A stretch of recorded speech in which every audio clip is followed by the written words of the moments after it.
and political implications of news stories. We need to share this conversation democratically. It has become so toxic, this debate. They relish this kind of discourse. From fascinating guests to challenging ideas, you won't want to miss it. The discussion every Sunday at 3 p.m. here at GB News.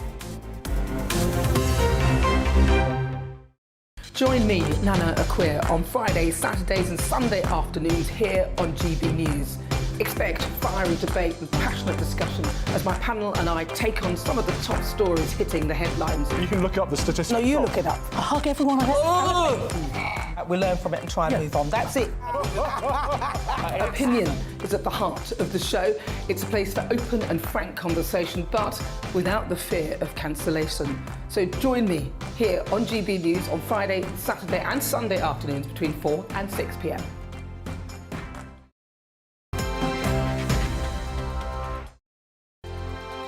GB News is the UK's home of discussion and debate from all perspectives. To stay up to date on the latest stories, Make sure that you subscribe to the GB News channel. Right here on YouTube. You can watch us live 24/7 across the whole world. You can also check out exclusive content and catch up on previous episodes of your favourite shows. Every day, we ask the questions That you'd ask, so why not add your voice to the conversation in the comments section? Don't forget to subscribe. We are GB News, Britain's news channel. Every night at 11 on GB News, we bring you the next day's stories the day before. It's basically like time travel. If it's a big story, we'll cover it, guaranteed. But we'll also have some fun along the way. Big opinions, big laughs. Sometimes big hair. This is Headliners, the paper review show that won't send you to sleep like the others will. 11 p.m, 7 nights a week. Join us.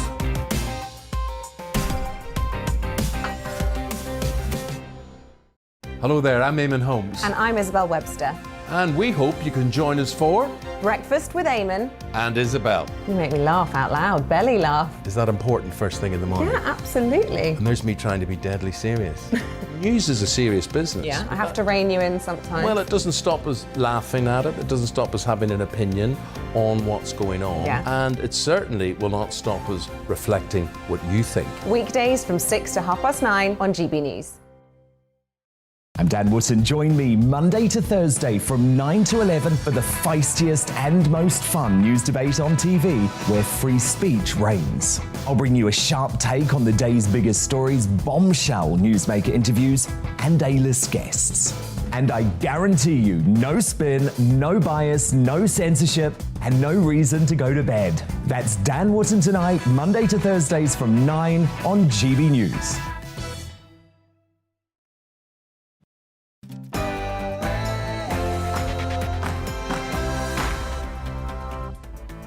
Hello and welcome. Thank you very much for your company today. Do get involved throughout the show by emailing gbviews@gbnews.uk. I'm Darren Grimes, and today we're going to be delving deep into levelling up and devolution, those watchwords from Boris Johnson's Conservative Party. What do they actually mean? How do we bring them about and put them into practice, essentially? Is a devolution revolution actually what's needed here in Britain?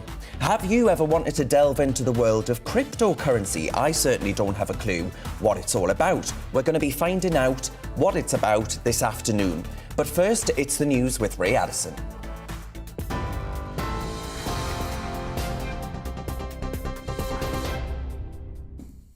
Thanks, Darren. It's exactly 2 p.m. Some airlines have cancelled or diverted flights to Ukraine amid fears of an imminent Russian invasion. It follows comments from Defence Secretary Ben Wallace that a Russian attack is highly likely. He's returned to London from a family vacation due to the worsening situation. Speaking to GB News, Defence Select Committee Tobias Elwood likened the situation to the Cuban Missile Crisis. He respects strength. We should have sent a division into Ukraine months ago. We should be putting in a no-fly zone now. There are massive consequences for allowing this to happen. You know, there's talk of Munich. Ben Wallace has been speaking about this. Look what happened there when we hesitated and we ceded control of parts of Europe. Where did that all end? You know, the world is changing fast. The West is looking too risk-averse. America is nowhere to be seen. And normally, when America steps back, absents itself from the international stage, that's when Britain steps up to the plate. Defence Select Committee Chair Tobias Ellwood. The government must learn lessons from the Afghanistan evacuation if Russia invades Ukraine. That's according to Labour's Shadow Foreign Secretary David Lammy. He's calling for phone lines to be staffed 24/7 and extra resources put in place to process visas in order to help people leave the country. Meanwhile, he's written to the Foreign Secretary, Liz Truss, saying the Labour Party stands united with the government over Russian aggression. Britons have been told by the Foreign Office to leave Ukraine immediately, as Russia could launch an attack in the coming days. The Prime Minister insists he's getting on with the job despite a police investigation into alleged lockdown breaches. Number 10 says he's leaving London and starting the week in Scotland at a manufacturing site before heading to the northwest of England, where he'll visit an oncology centre. Mr Johnson says the government is focused on working to unite and level up the country.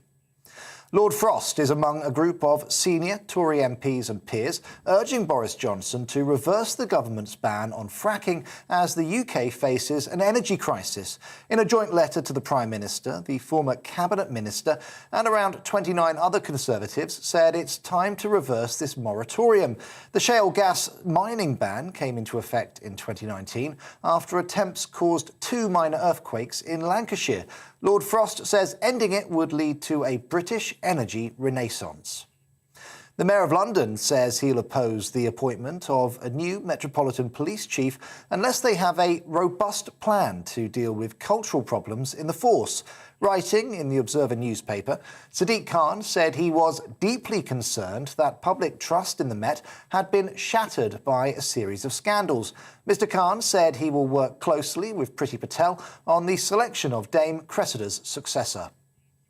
7 people have been rescued after a mezzanine floor collapsed last night at a pub in East London. Ambulance crews declared a major incident at the 2 More Years bar in Hackney Wick. Medics treated 13 people, 3 with potentially serious injuries. A man who was in the venue at the time described hearing a cracking noise before the floor collapsed. The International Atomic Energy Agency is reviewing plans to release 1 million tonnes of water from Japan's Fukushima nuclear power plant. The water had been used to cool the plant's reactors damaged in the 2011 tsunami. Japan now plans to discharge the treated water into the ocean in 2023. Neighbouring China and South Korea have objected to the move.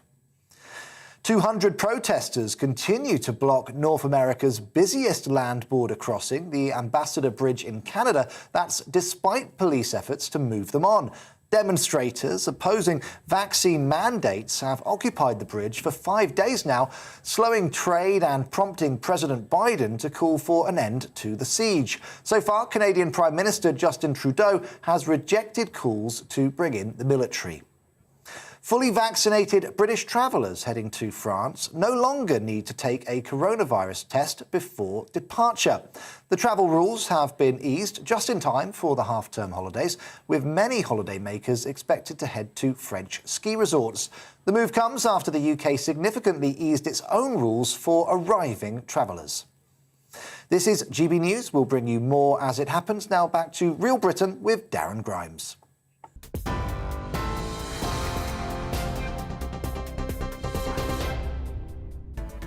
Welcome to Real Britain with me, Darren Grimes. Thank you very much for your company. Thanks for watching at home and those listening as well on DAB. Here's what's coming up on the show. This afternoon, we'll be talking about how and if actually we can level up Britain. We'll also be delving into devolution. Who wants it? Why do they want it? And what benefits can it bring to an area? But the most important voice, folks, on this show is yours. So for our Real Britain voices, we feature those in Leamington and ask whether or not the Tories can level up Britain. We're going back to basics, as always, this afternoon, something I've been very keen to learn about, frankly, something that could be potentially very lucrative. We'll find out exactly what cryptocurrency is. That's what we're talking about for the next hour. What do you need to talk about? Email gbviews@gbnews.uk or tweet us @gbnews.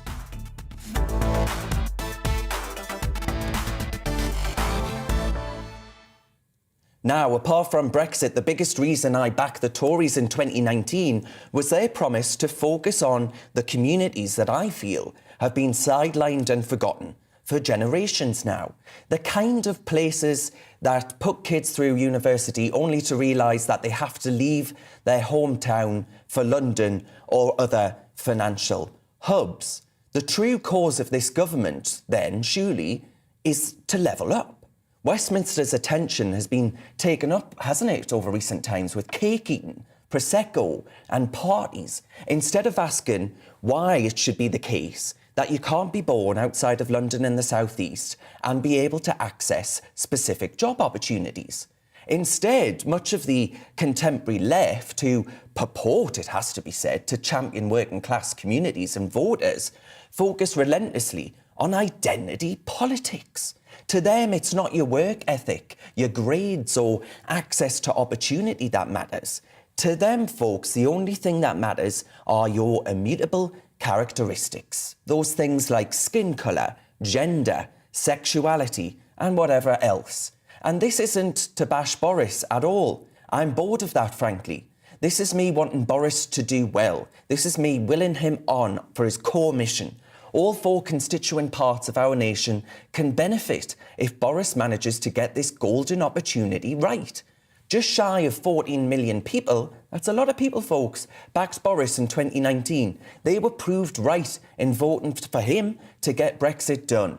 Imagine what additional benefits, additional dividends could be added to the nation if he could get levelling up right as well. The risks to getting this wrong are frankly great. And ultimately, the free ports agenda in areas forgotten is too big an opportunity to miss out on. Alongside that fantastic vaccine programme, where you saw the United Kingdom acting as a nimble speedboat alongside the EU's European Medicine Agency Titanic, we can prove that the EU's sclerotic approach to everything from vaccine rollouts to free ports that level up communities mean that Boris and Brexit were too good an opportunity to miss out on. And to me, folks, devolution has always been a vital tool to utilise in the government's levelling up armoury. We've seen how Andy Street, Andy Burnham and Ben Houchen have utilised the agenda promised in that 2019 Tory manifesto. If you look at Ben Houchen as one example, the Mayor now enjoys a vote share that most politicians could only dream of. It's down to the fact, folks, that he's delivered on everything from Brexit free ports, a skills academy, rail services, and a reminder of what his patch actually did in the past and, frankly, can do in the future. Imagine what we could do in this country if, far from devolving power from Westminster, only to hand it to the Welsh Assembly, to Stormont or to Holyrood, we actually devolved power to smaller authorities and empowered local communities. Imagine how those who know their patch intimately could actually go about ensuring we're reminded not only of the strength of the United Kingdom, but of the strength of competition between different parts of it. Not Scotland versus England or Wales versus Northern Ireland, but Hartlepool versus Hertfordshire and Port Talbot versus Portaferry.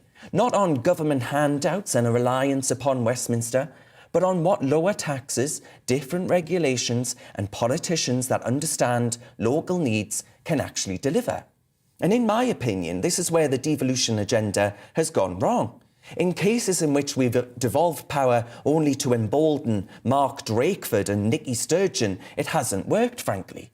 We've removed power from a remote and unaccountable Brussels to a remote Westminster and centralised power in the likes of Wales and Scotland. It's a proper devolution settlement that we need here in Britain. Just as GBNews has heard from real Brits, we need to look at buses, we need to look at broadband, and we need to look at building.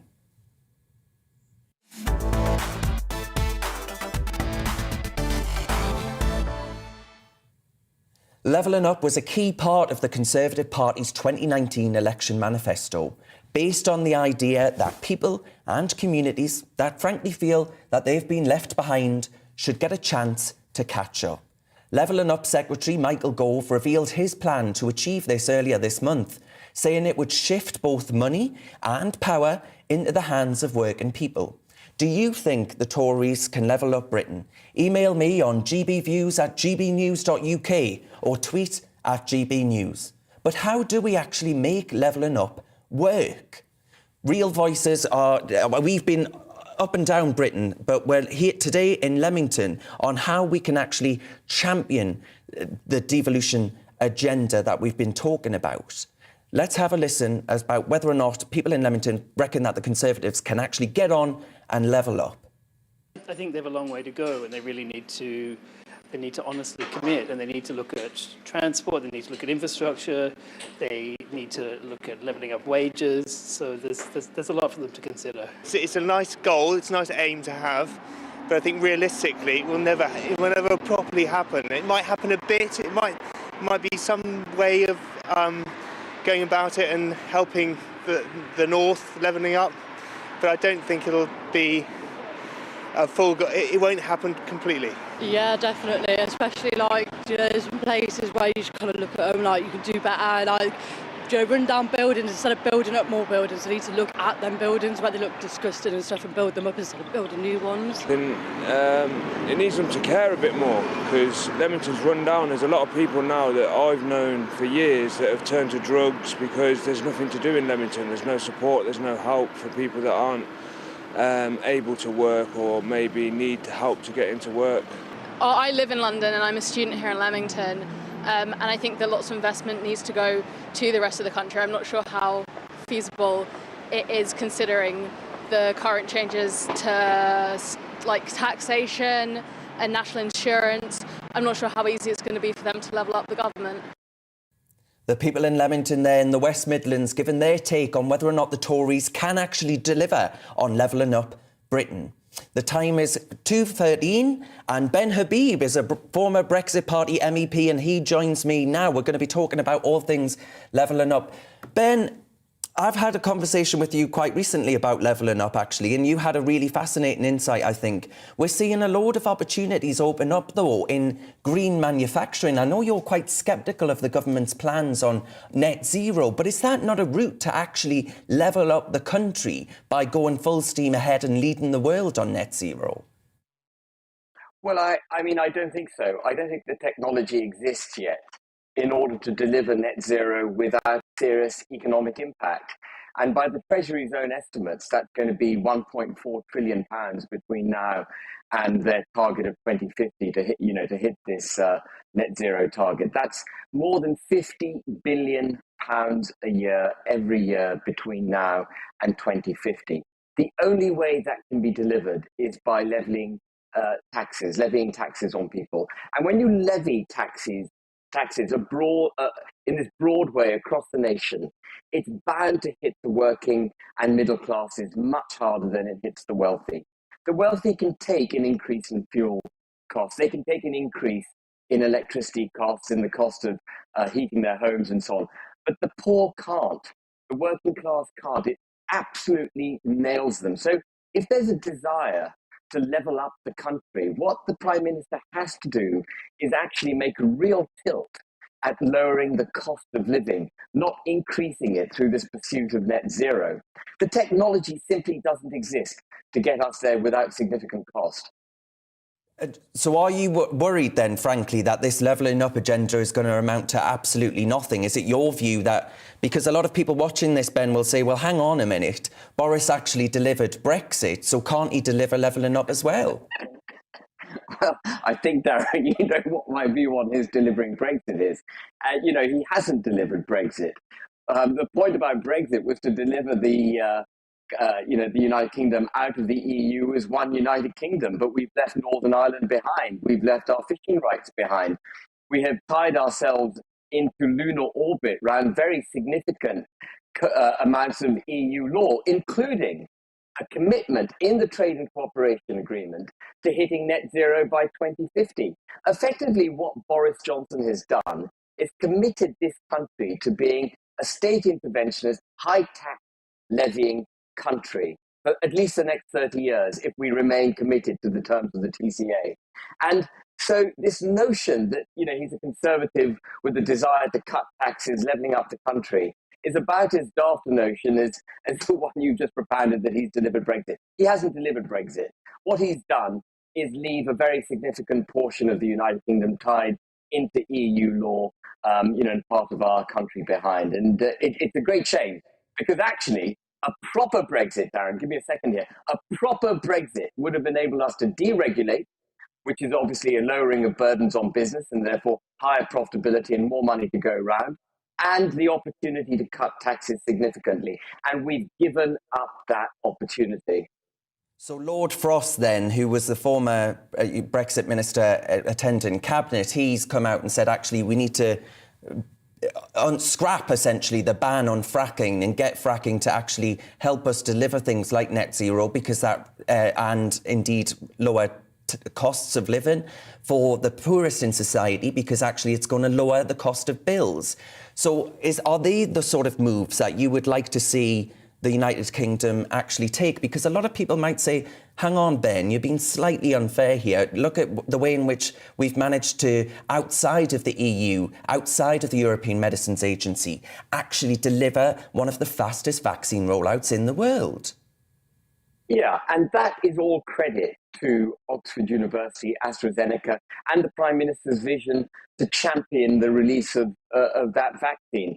And absolutely, being outside the European Medicines Agency and being subject to the MHRA instead was enabled us to deliver that vaccine program.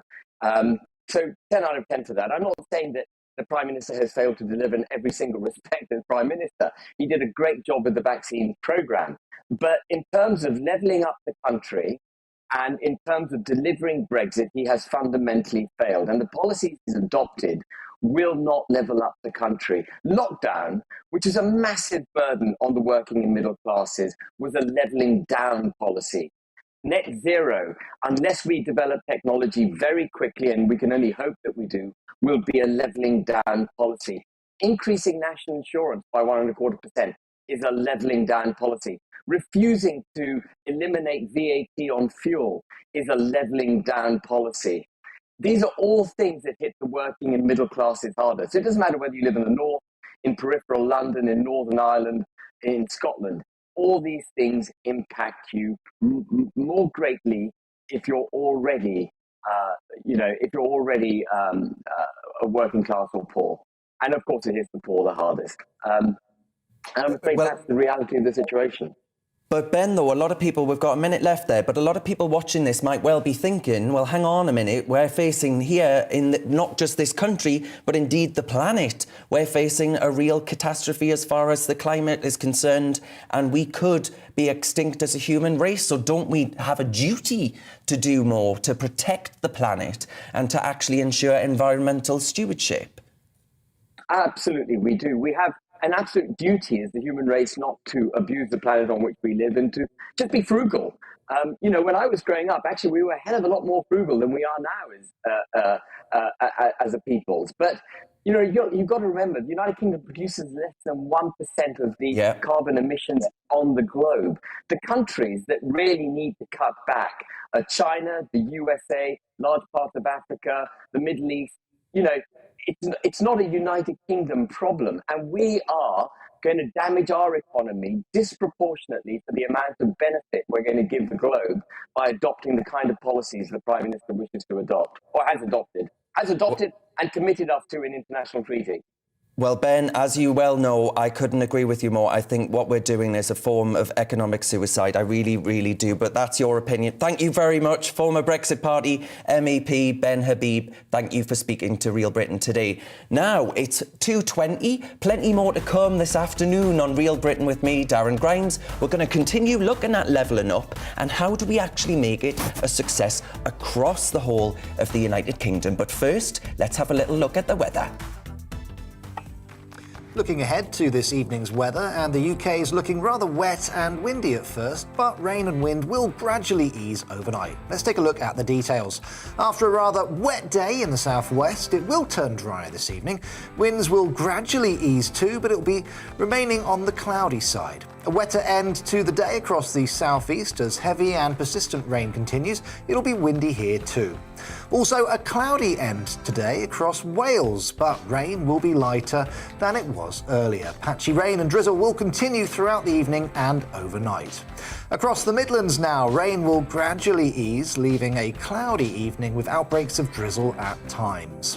Heavy rain will clear northern England this evening, but the thick cloud could still bring some light rain at times. The cloud and brisk wind will keep temperatures up.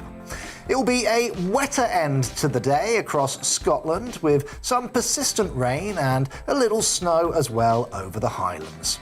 Now a damp end to the day also across Northern Ireland. The rain from earlier will bring a fair amount of spray on the roads across the UK, so take care if you're travelling this evening.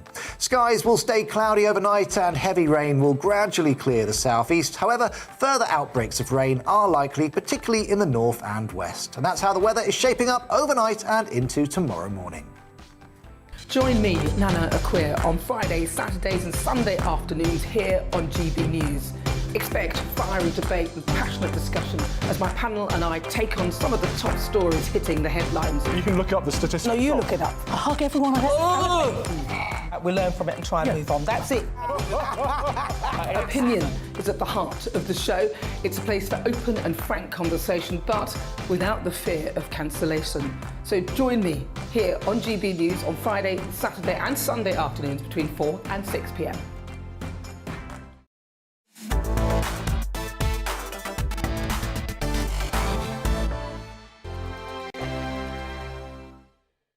GB News is the UK's home of discussion and debate from all perspectives. To stay up to date on the latest stories, make sure that you subscribe to the GB News channel right here on YouTube. You can watch us live 24/7 across the whole world. You can also check out exclusive content and catch up on previous episodes of your favourite shows.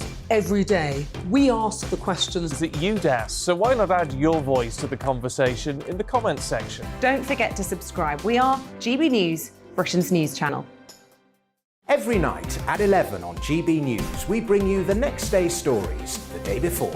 It's basically like time travel. If it's a big story, we'll cover it, guaranteed. But we'll also have some fun along the way. Big opinions, big laughs. Sometimes big hair. This is Headliners, the paper review show that won't send you to sleep like the others will. 11 p.m, 7 nights a week. Join us.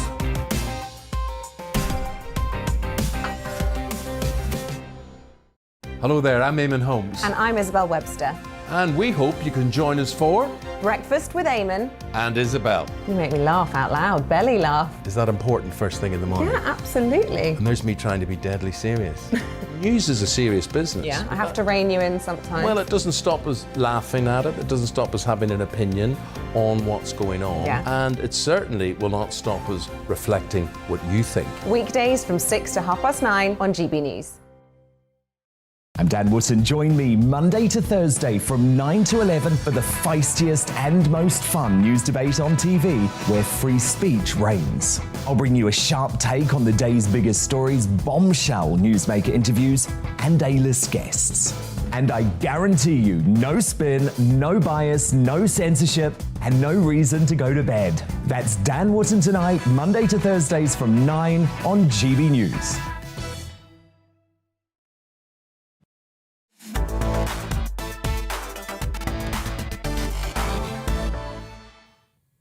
Moving on to devolution now. Devolution is the decentralisation of government power, giving more power to local people in local places. But do we really need it? Is it key to levelling up? Here to debate whether we need devolution and if it's been a success in the United Kingdom, I'm joined by Ruth Dudley-Edwards, who's a historian and political commentator, and Henry Morrison, the director of the Northern Powerhouse. Now, Ruth, can we start with you in 30 seconds? Can you just sum up your view on devolution? And really a disaster, which doesn't mean I'm not in favour of A, levelling up, and B, the right devolution. And I think the mayors are showing us how it can be done. And that's the exciting thing. But what we have is the United Kingdom essentially being three parts of it hating London, hating Westminster, and trying to take it for all they can do. And Northern Ireland is power splitting. It's split between two parties who hate each other, cannot work together. Wales is just being grouchy and depressing, and Scotland is waging a kind of war on England. And that's all Anglophobia. Now, but how are they going to work together? I don't know. But the mayors show us what can be done. Yeah. Henry, then, your 30 seconds. Devolution, has it actually pulled the United Kingdom apart? Are we a disunited kingdom thanks to devolution? I have to say, Darren, I'm afraid I don't agree with your other contributor yourself, actually, about history of devolution in the UK. I think, actually, Scotland, Wales and Northern Ireland is a particular case around whether you should have majority rule or the current system. And actually, maybe if parties had to negotiate and go into real coalitions, you might address some of the issues in Northern Ireland. But on Wales in particular, I would argue that Welsh devolution has been incredibly successful, and particularly on the way in which they've been able to regenerate the Welsh economy. Having more control and power has allowed them to push an industrial strategy that many of us in the North would have wanted to do for the last 15, 20 years. So I would say that I disagree with you and your guest. I'm in favour of devolution to the nations and to places in the North. I think we need both. Ruth, basically devolution, in your view, where it's gone wrong is that and I don't wish to speak on your behalf, but I'm assuming this is your view, that we've devolved power from Westminster, and Brussels indeed, only to hand it to Nicola Sturgeon and Mark Drakeford, instead of actually, as you say, the success stories of mayors like Ben Houch and Andy Street, Andy Burnham, and that's where it's gone wrong. Well, I think so, Darren, but, you have to see things fail before you realise what's necessary to succeed. And I wouldn't have thought that the mayors could have done what they're doing, but they have been a resounding success, some of them. But the thing is, what happened actually in reality was provincial politicians really just prancing. You got Nicola Sturgeon she really is posturing. Education is in a mess. The health service is in a mess. The same thing is true in Wales. Education is terrible in Wales. But it's largely to do with the groupings. It encourages nationalism of a particularly destructive kind. I think that's been the real difficulty, which doesn't mean that there isn't plenty of talent in those places and plenty of people who want to make it work. But they're not going to make it work while Nicola Sturgeon is banging on about independence. Yeah, well, Henry, isn't that the problem in a nutshell here? You're part of the Northern Powerhouse. Do you actually think that in order to make that work, frankly, we do actually need to devolve power away from devolved administrations and, indeed, Westminster? We are a very centralised country. I think I would draw a distinction, though, Darren. I think you're not really understanding the point I would make, which is that fundamentally devolution to the devolved nations has been a success, I would argue. We look at Scottish productivity in the last decade, 2 decades since the devolution settlement. It's done a lot better economically. Its transport system is a lot better, the way it invests in and has used the money it's been given through the Barnett formula much more efficiently than Whitehall would have spent it. So I disagree with your broader argument, which is you're trying to distinguish sort of devolution you like and devolution that is liked by people who also want to be independent from the UK. Now, I'm someone who believes in the devolution settlement, but as someone who's part Scottish, doesn't particularly agree with Scottish independence. And it's perfectly possible to take that view. And if anything, actually, I think if you take power back from Scotland or Wales, and if you see what's happened around European funding, where government is breaking its promises, certainly to the English regions on EU funding, that sort of behaviour by central government and treating other parts of the UK that are a constitutional kind of element, like the devolved nations, the mayors, with disrespect, that's how you break apart the United Kingdom. And I think there's a lot of those in the current government, particularly those like Rees-Mogg and others, who made loads of promises during the referendum about protecting EU funding to the regions and the nations of the UK, and many of those promises are looking to be broken. So I think that there's a lot of damage being done by Westminster, often, to the United Kingdom, not just... Well, yeah, but a lot of Scottish people, I assume, actually would be saying, well, we look at the soaring deaths from drugs and the poor education that our kids are receiving up there in Scotland with devolution. But that's a political commentator, Ruth Dudley-Edwards, and the director of the Northern Powerhouse, Henry Morrison. Thank you very much for your time this afternoon. Don't forget to email or tweet your views to gbviews@gbnews.uk and tweet me at gbnews. You're with GB News here on TV and DAB radio. We're going back to basics in a minute to find out exactly what cryptocurrency is. I cannot wait, actually, because I really don't have a clue. Now it's time for a check on the headlines with Ray Addison.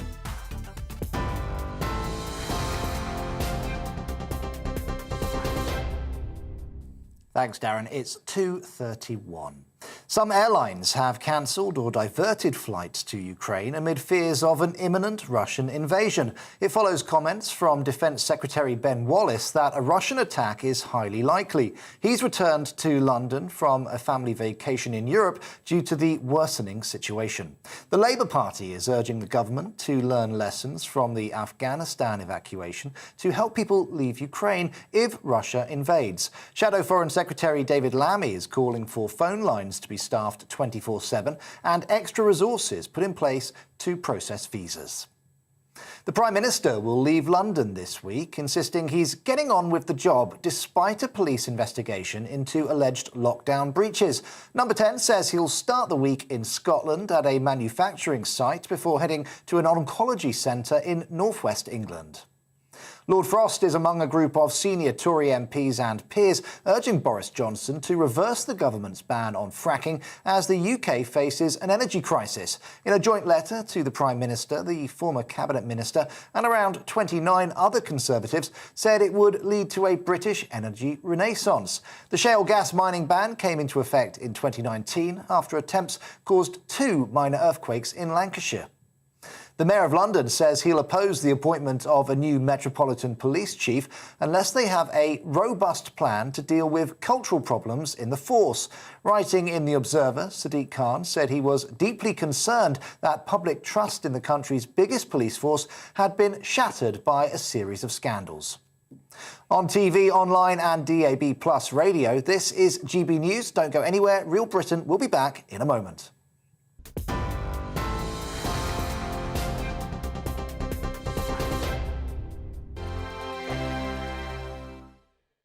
GB News is the UK's home of discussion and debate from all perspectives. To stay up to date on the latest stories, make sure that you subscribe to the GB News channel right here on YouTube. You can watch us live 24/7 across the whole world. You can also check out exclusive content and catch up on previous episodes of your favourite shows. Every day, we ask the questions that you'd ask, so why not add your voice to the conversation in the comments section? Don't forget to subscribe. We are GB News, Britain's news channel. Every night at 11 on GB News, we bring you the next day's stories the day before. It's basically like time travel. If it's a big story, we'll cover it, guaranteed. But we'll also have some fun along the way. Big opinions, big laughs. Sometimes big hair. This is Headliners, the paper review show that won't send you to sleep like the others will. 11 p.m, 7 nights a week. Join us.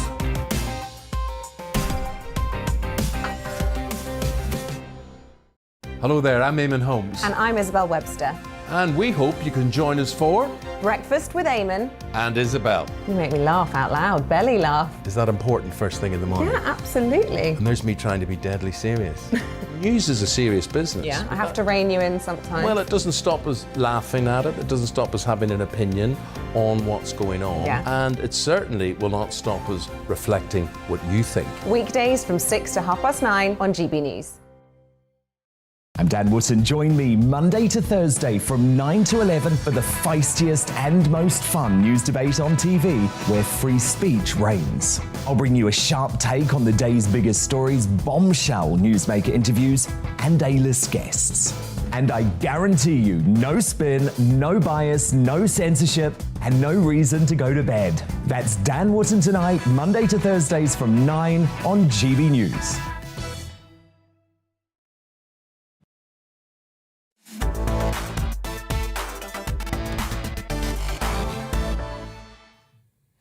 Here's what you at home have had to say about whether or not the Tories can actually level up Britain.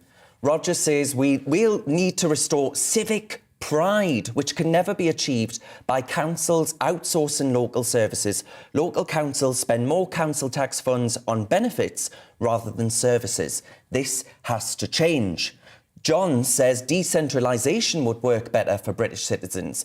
Each part of the decentralised country could give London 1% of annual net profit, less chance of going to war at the whim of the PM, create more local jobs and manufacturing businesses, making us less reliable on China. Chris says, in 1984, I saw a map in a European office in Exeter. It had Scotland hived off and Wales also. England was split into French-style departments, all numbered, each with a regional mayor and police chief officer. I think we might have voted to be out of Europe, but the original plan is slowly being implemented still. In any sales pitch, you sell the benefits of the product, so supposedly the levelling up agenda to benefit local communities, but all it allows is the bigger picture framework to slot into place. Interesting thoughts, folks, interesting thoughts. Now, Bitcoin, cryptocurrency, it's all like a foreign language to me, a foreign tongue. I don't know it heads or tails. It's bizarre. And I read this week that the CEO of Uber plans to accept Bitcoin in the future when it becomes more environmentally friendly. So today on Back to Basics, we'll get to the bottom of what it is and how you actually use it. Leila Hilpern, who knows all about Bitcoin, and in fact, she's the author of Undressing Bitcoin. So Leila, thank you very much for your time. What actually is cryptocurrency? If you can set out in a nutshell for us and try and put it in layman's terms so I can understand you. Yeah, absolutely. Thanks so much for having me on, firstly. So cryptocurrencies, there's just so many of them. As of February 2021, there's over 10,000 different cryptocurrencies.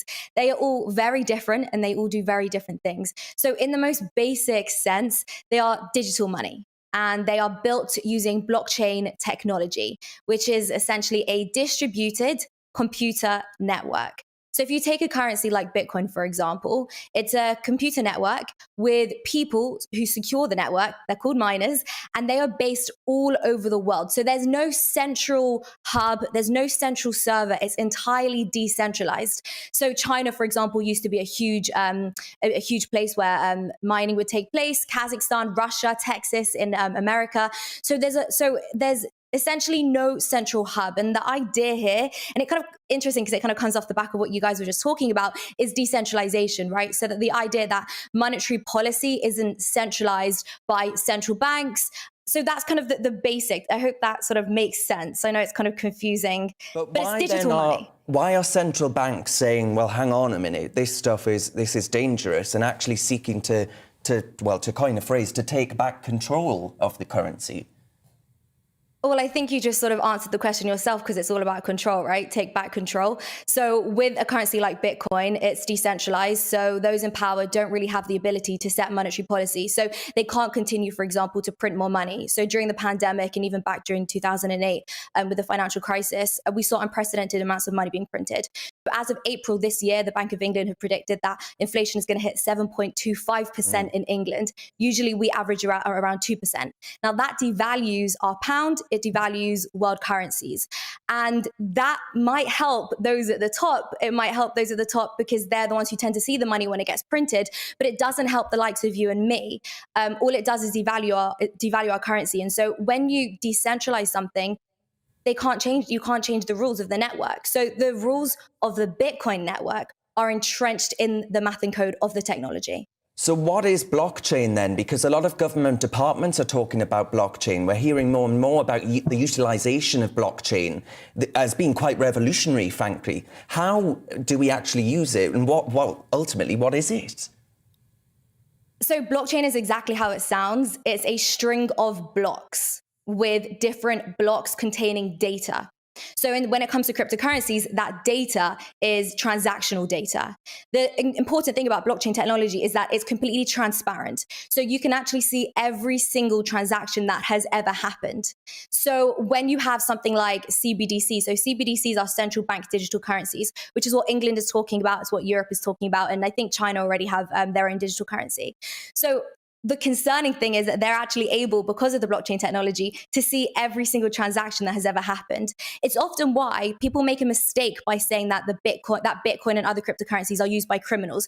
You would actually be very silly as a criminal to want to transact in cryptocurrency, because we can trace you back to your original source. And a lot of the time, these blockchain technologies, again, depending on the way that particular blockchain is built, because they all come in different shapes and sizes. So depending on how it's built, they're immutable, which means they can't be changed. So you can't reverse something. What's done is done. So, Leah, are you telling me then that I should just tell the producer in my ear right now that that's it, I'm going home, I'm off to invest in cryptocurrency, I'm going to be a wealthy man? Is it as simple as that? We're all going to get really wealthy by this stuff? Absolutely not. Look, like I said, there's over 10,000 different cryptocurrencies. I think even today there could be nearly 20,000.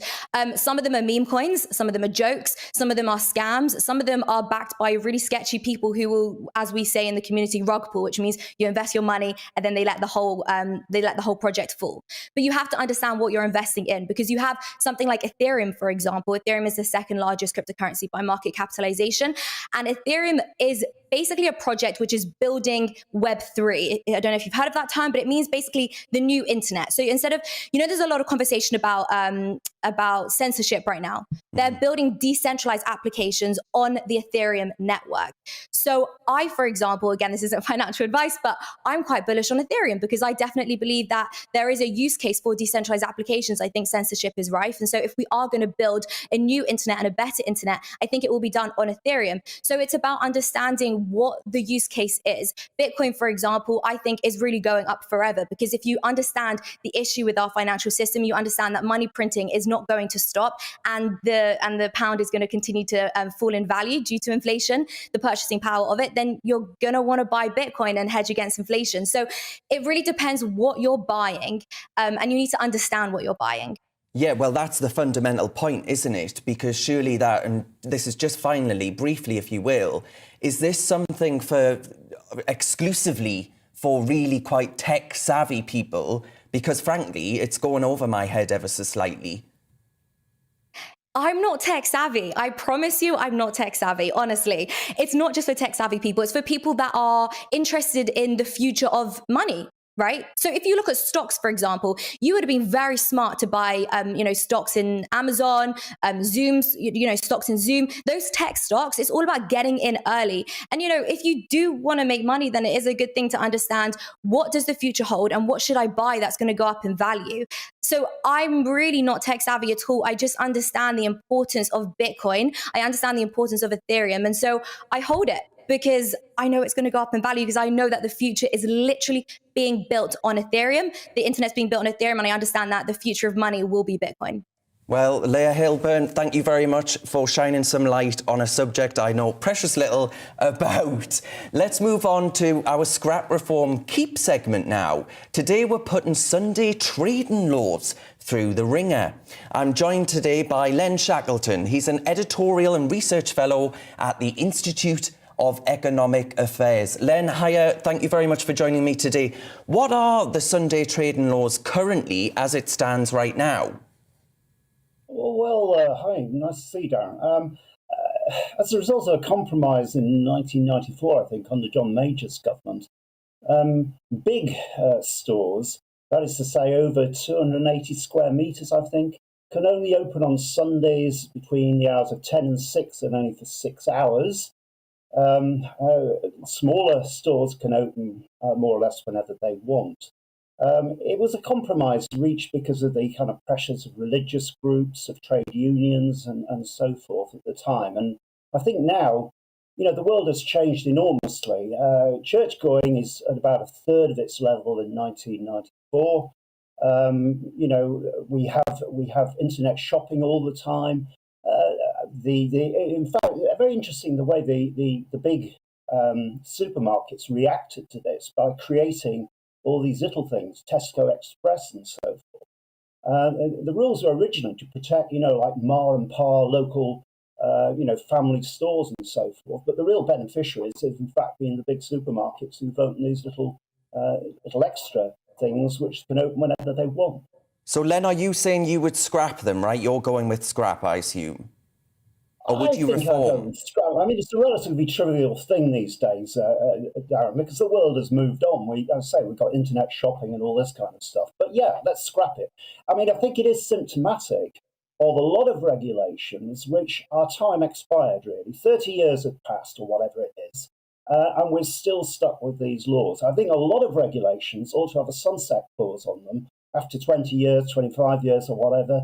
If there's no reason to keep them on, they just fall by the wayside. I think that's what we ought to do. This is just a typical example, I think. Maybe it's one for you to write into Jacob Rees-Mogg. He's gone to the public and asked how we can make the most of Brexit, so maybe you should write in, Len. But what would you say, though, to the people that might be watching this and think, oh, well, that Len, he's a libertarian, he doesn't care about Sunday being a day of rest, and actually we should have one day of the week where people are allowed to actually take a step back and we're not so focused on materialism and all of these other benefits and fruits of capitalism? Well, people can do what they want, Darren. I mean, if people want to go to church, please do so. I wish more people would go to church in many ways. I think we've had very poor leadership from our churches during the lockdown period, from the Church of England in particular, where the doors have been locked and not been allowed in and so forth. Yeah, by all means, let's see the church getting people back in, but they can't do this by telling the rest of us what we should or shouldn't be doing. Yeah, well, wouldn't it be more effective to just pay people, as we used to, in supermarkets, for example, you used to get 1.5 times or double your pay, in fact, to those working on weekdays and all the rest of it, on a Sunday being a special day. And that could be an alternative to actually encourage people to take up and work a Sunday. I think that the time has probably passed for that. Incidentally, of course, these laws only apply to England and Wales. Scotland has never had Sunday trading laws like we have, and they've operated on the basis that you can be rotated on a Sunday and so forth. I think there is still a rather odd protection of people who were taken on by supermarkets prior to 1994, that they can't be obliged to work on Sundays. And this is, separates them from more recent people who've joined supermarkets. Maybe we ought to scrap that connection, that distinction. Yeah, so Sunday then basically we just go back to another day or have it become another day of trade, and we just say, right, okay, it's frankly ridiculous because, of course, people aren't going to church on a Sunday and, that's it essentially. It's very marginal now. I mean, these arguments were made 30 years ago, and I could see that we're in a very different society. I mean, I'm a lot older than you, Darren. I'm not telling you exactly how, but I remember the 50s and 60s when nothing moved on a Sunday at all. The only places that were open were newsagents where you could get cigarettes, ice cream, and newspapers, and that was it, basically. We've come a long way from then. Society's very different cultures. Fewer and fewer people report themselves as being religious, and certainly Christian religious. So I think we have to move on. Yeah, well, Len, I think it's going to be one that provokes real debate, and I'm sure everyone watching will be writing in to let me know what they think. So that's Len Shackleton, Editorial and Research Fellow at the Institute of Economic Affairs. Thank you very much for your time. Now, we're finishing the show with a campus clash, a discussion between two students on today's theme of levelling up. Today I'm asking, do we need socialism to level up? Is that where we're going wrong? Let's finish the show with that campus clash debate. Do we need socialism to level up? Jess Gill is a prospective philosophy, politics and economics student. And to debate this with Jess, we've got Abdullah Javid from the University of Sussex. I'm going to give you both 30 seconds each to set out your stall, essentially. Jess, do you think actually where we're going wrong is we're not pursuing socialism as the route to level up? No, I think a socialist attempt to level up would just remove individual choice and reduce efficiency and productivity. Nationalisation and big government spending will just hold these communities back that need help. The government levelling up agenda provides support for the fallen red wall areas who haven't felt listened to by Labour and want more control. These are the people who are fed up by the London left-wing elites. And if we really want to level up, we need more capitalism, not socialism. I mean, hey, you did that beautifully timed. I've never seen it quite so perfect. Abdullah, you disagree with that, I assume? Yeah. So I guess we should start by defining socialism. I'd say socialism is looking at ways to make the economy fairer and work for all. And there's a few key aims we have within that, one of which is full employment.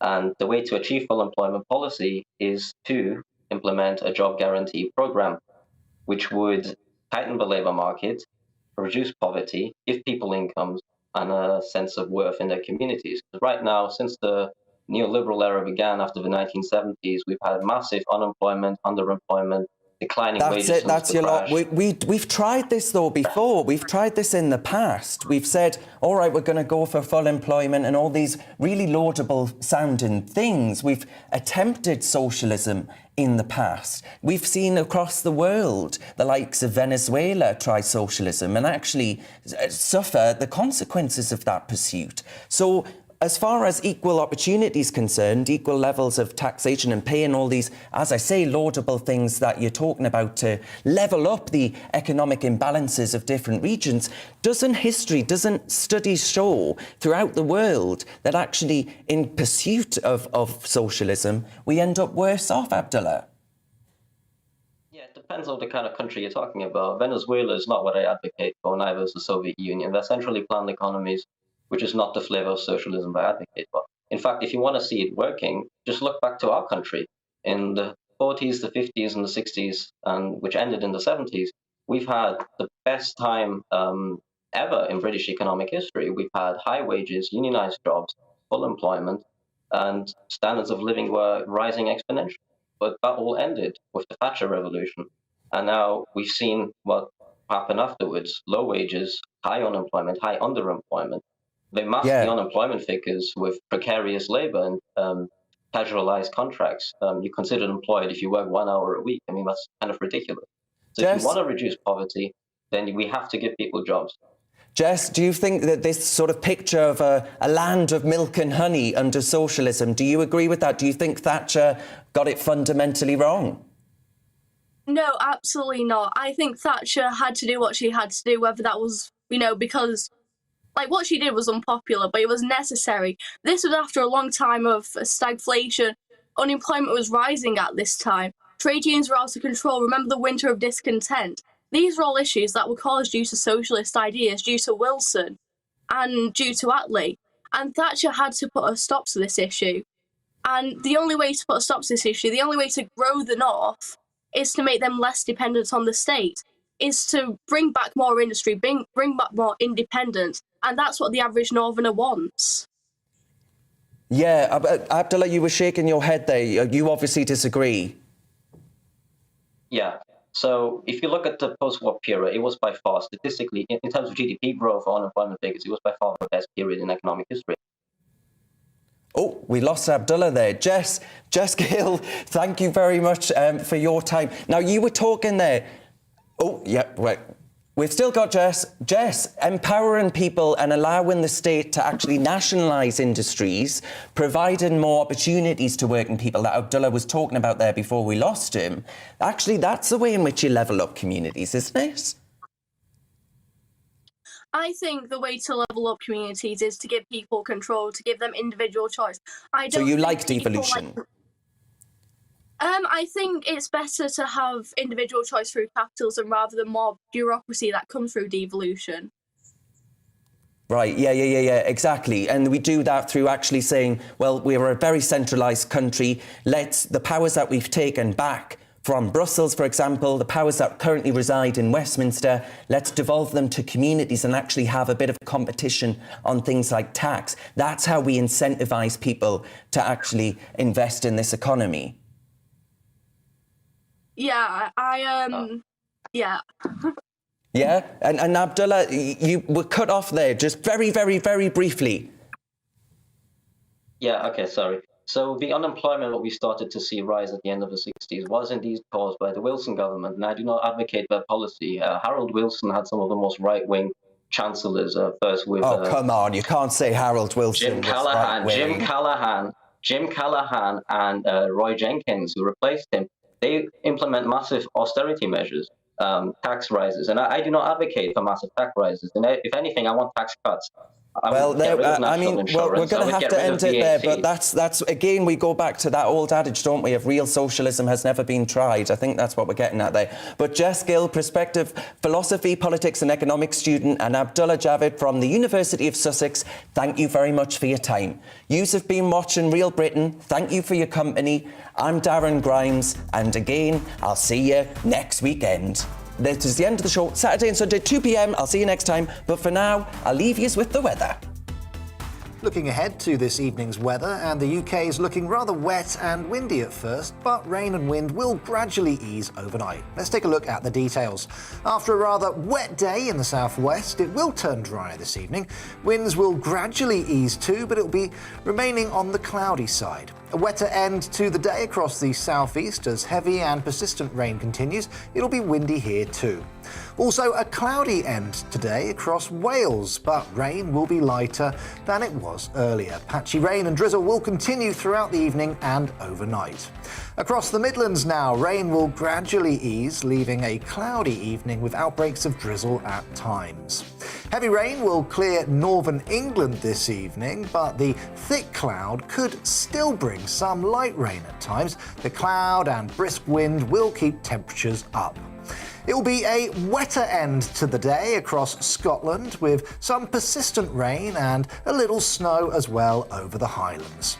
Now, a damp end to the day also across Northern Ireland. The rain from earlier will bring a fair amount of spray on the roads across the UK, so take care if you're travelling this evening. Skies will stay cloudy overnight and heavy rain will gradually clear the southeast. However, further outbreaks of rain are likely, particularly in the north and west. And that's how the weather is shaping up overnight and into tomorrow morning. Join me, Anaya Falarin Iman, for the discussion every Sunday at 3 p.m. here.